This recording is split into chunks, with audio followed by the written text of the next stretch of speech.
Moslashish va ko'nikish usullarida biz bir qancha usullar bor. Mana shu usullarni konfliktlarni yechish uchun shaxs o'zini qanaqa holatda tutish kerakligini, bu o'sha hayvonlar misolida ko'rilgan bu usullar. Masalan, qo'y usuli. Qo'y usulida inson nima qilish kerak? Bu uchun siz nima desangiz ham men siz bilan hamfikrman, men sizni qo'llab-quvvatlayman degan ma'noda o'zini konfliktda bo'ladigan shaxsga o'zini xuddi shunday tutadi. Ya'ni moslashish va ko'nikish usulidagi odam o'zini har doim biror voqelikka moslashga urinadi. Favqulodda holatda ham o'sha vaziyat va vaziyatni keltirib chiqargan insonlar bilan kelishish yo'lidan boradi. Endi bunday holatda bizga afzalliklari va kamchiliklari bor. Har bitta usulni o'zini afzallik va kamchilik tomonlari bor.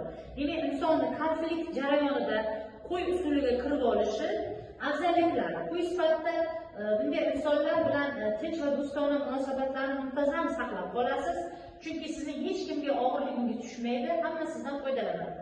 Siz hamma narsaga chidaysiz, birovlarga siz ko'proq e'tiborli bo'lasiz. Shu bois birovlar sizga ehtiyoj sezadi. Sizning oilangizga ular o'z dardlari va munosabatlarini ochiq aytaveradi. Chunki sizdan zarar yo'q. Siz hammani eshitasiz va siz boshqaga uni muammolarini jar solmaysiz va konfliktga bormaysiz. Bu endi qo'y bo'lib turishi kamchiliklari nimadan iborat?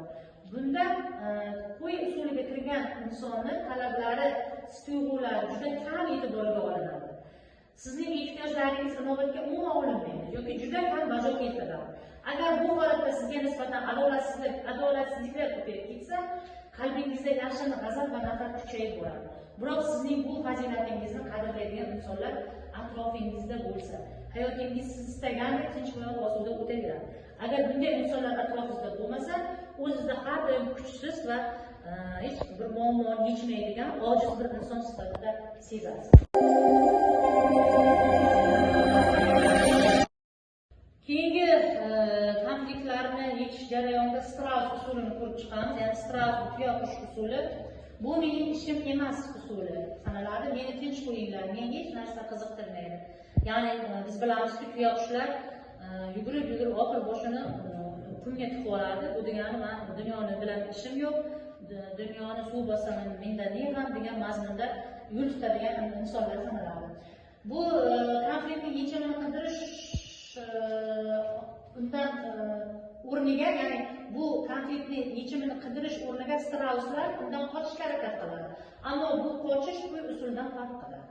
Agar qo'y usuli konflikt mavjudligini tan olsa, bu Strauslar esa konflikt yo'q deb turib oladi. Ya'ni umuman konfliktlarni tan olmaydi. Bu qanaqa janjal, bu qanaqa nizo deb o'zlarining o'sha fikrlarini bildiradi. Endi bu mashmashalardan qochiladi, ularni o'ylamasa yaxshiroq bo'ladi. Bu muammolarni o'ylamagan yaxshiroq degan fikrga borishadi. Afzalliklar nimadan iborat? Strauslar hech qachon yoqalashish, mushtlashish, urushish, janjal vaziyatga tushmaydilar. Chunki har doim biron bir ziddiyat vujudga kelayotgan joydan qochishga ulguriladi. Hatto xavfli vaziyatlardan o'zini saqlash, ziyonsiz chiqib keta olish juda yaxshi malaka hisoblanadi. Strauslar hech qachon to'qnashuvlar asosida kelib chiqadigan jismoniy zo'rlik, to'qnashuvlarsiz o'zlarining salomatliklarini qo'riqlay oladilar. Kamchiliklari nimadan iborat? Strauslar o'zlarini kuchli himoya qilishga qodir inson hisoblamaydi. Chunki Strauslik har doim konfliktni ko'rganda boshini yerga tiqib olish hamma vaqt ham yaxshi natija bermaydi. Va o'z muammolarini yechimiga tayyor bo'lmaydilar. Uning hal bo'lishi uchun yo'lini qidirmaydilar. Va agar Strauslar muammolari boshqalar tomonidan hal etilsa ham, bu uchun yuzaki adolatsiz omonat, ya'ni vaqtinchalik o'tkinchi bo'lishi mumkinligi tushuniladi va ularda aralashmaslikka harakat qilishadi. Bu esa Strauslar manfaatlariga qarshi yechimlar va xulosalar bosilishi mumkin bo'ladi. Endi har doim ham Straus bo'lish bu yaxshi natijaga kelmas ekan. Muammolarni eshitib, o'sha konfliktlarni eshitib, uni yechish imkonini ko'rish kerak bo'ladi. Agressiv usul, bu akula usuli. Kim bir nima desinchi menga, kim menga qarshi, qani o'zi mendan zo'r bormi kabi usulida ish ko'radigan insonlar bu akula usulida ish ko'rishadi. Ya'ni qanaqadir konfliktlar yuzaga kelganda, qani kim nima deyapti degan mazmunda qo'llarini bo'yiga qo'yib, ular jahllari turadigan insonlar sanaladi. Bunda qanday vaziyatda ham faqat men g'olib bo'lishim kerak degan fikr ularda ilgari suriladi. Konfliktli vaziyatda doim g'olib chiqish, muammoning hal bo'lishi yoki konflikt yechimi ular uchun afzal sanalmaydi. Kimda bo'lishidan qat'iy nazar doim ular g'olib chiqishga intilishadi. G'olib bo'lish uchun esa hech narsadan tortishmaydi o'zlarini. G'olib bo'lishligi konflikt yechimidan, muammoning hal qilinishidan ko'ra yaxshi ko'rishadi, rejalashtirib harakat olib borishadi. Konflikt yechimi to'g'ri yo'l ekanligini bilishmaydi va unga ishonishmaydi ham. Har qanday boshqa birovdan aybdor qilishga tayyor, ko'pincha kerak, lozim, zarur bo'lishi kerak kabi so'zlarni ishlatadi. Xuddi shunday bo'lish kerak va meni aytganimdek bo'lish kerak degan fikrni ilgari surishadi. Ularning afzalliklari har doim ham o'z hissiyotlarini oshkora tutishadi, fikrlarini erkin oshkora tutishadi va fikrlarini erkin bayon qila oladi.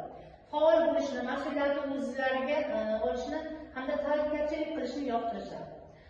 Har doim salbiy tuyg'ularni ochiq chiqib ketish imkoni sizda emotsional stresslarda, emotsional krizislardan asraydi. Stresslarda ichida ezilib, qiynalib yurishmaydi, depressiya degan so'z ularga yo'q. Ular demak ichidagi hamma hissiyotlarini tashqariga chiqarib bera olishadi.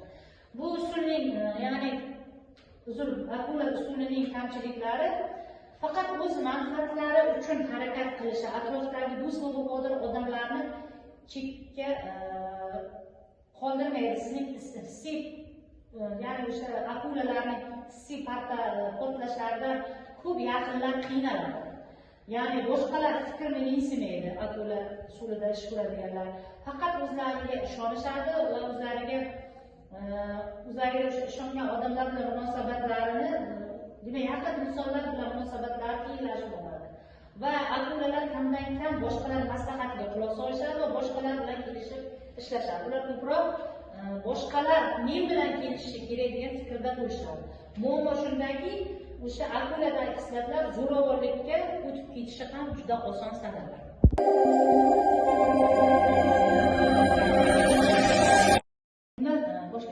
Bundan tashqari konfliktlarda kompromiss usuli bor, ya'ni kelishuvchanlik usuli, bu tulki usuli deb ham ataladi. Men siz uchun hamma narsaga tayyorman degan mazmunda ish olib boriladi. Bunda men siz uchun doim foydali bo'la olaman degan fikr bilan bu konfliktlarni yechish mumkin bo'ladi. Demak, buning afzalliklari tulki usulida ish ko'rganlar konflikt jarayonida xulq-atvorida moslashuvchanlik bor ularda. Har qanday vaziyat va holatda o'zlarini erkin his qiladilar va o'zlariga juda ham ishonadilar. Talab qilinsa har doim ular chekina olishadi va zarur vaqtda chekinish o'z manfaatlarini saqlab qolish ekanligini ham bilishadi. Chekinishdan or qilmaydilar. Bu mening yutug'imdir, ya'ni birovga ko'p sizni gapingiz to'g'ri degan mazmunda ish yuritib, bu ularning yutug'i sanaladi asosan. Va shu bois tezda boshqa odam bilan ikkilanganda ham ular o'sha qoniqarli, manfaatli bo'lgan xulosalarga kelishishi mumkin bo'ladi. Ularning kamchiliklari adolatli yechimdan ko'ra ko'proq tezkor yechim qiziqtiradi ularni. Ya'ni tezkor va oson yechim izlashadi. Shu bois ularda yechimda adolatsizlik va vaqtinchalik bo'lishi ham mumkin. Va shoshilmaydilar, shu sabab har doim konflikt yechimi uchun mavjud hamma yo'lni qidirib topishga ulgurmaydilar. Ya'ni ular konfliktning yechilishi ularni ko'proq qiziqtirmaydi va tinch holatda bo'lish, yechim janjalsiz tugashini ko'proq istashadi. Hurmatli talabalar, shunday qilib konfliktlarni boshqarish usullari mavjud bo'lib, demak har bir inson o'z xarakteridagi oid usulni qo'llashga harakat qilar ekan. Va har doim siz o'sha konfliktlarni ijobiy yechishga harakat qilishingiz lozim bo'ladi. Endi men mavzuni oxirida fikrimni tugatib qo'ymoqchiman. Yana o'sha bizning muqaddas kitobimiz Qur'oni Karimdan misol keltiraman. Hujurot surasi 9-oyatda shunday deyilgan: agar mo'minlardan ikki toifa urushsa, ularni yarashtiring. Agar ulardan biri ikkinchisiga tajovuz qilsa, tajovuz qilgan tomon bilan Allohning amriga qaytguncha jang qiling. Agar qaytsa, ularni adolat bilan yarashtiring va adolat qiling. Albatta Alloh adolat qiluvchilarni yaxshi ko'radi. Bundan xulosa shuki, har qanday nizolarni yechish uchun biz albatta adolat bilan ish qilishimiz lozim bo'ladi. Va mana bu o'sha mavzumiz oxirida testlar bor va savollar bor. Bizni o'sha maktabgacha ta'lim olami kanalimizga men bu slaydimni va mana shu testlarni tashlab qo'yaman va sizdan kommentariyda javoblar kutib qolaman. E'tiborlaringiz uchun rahmat, sog' bo'ling.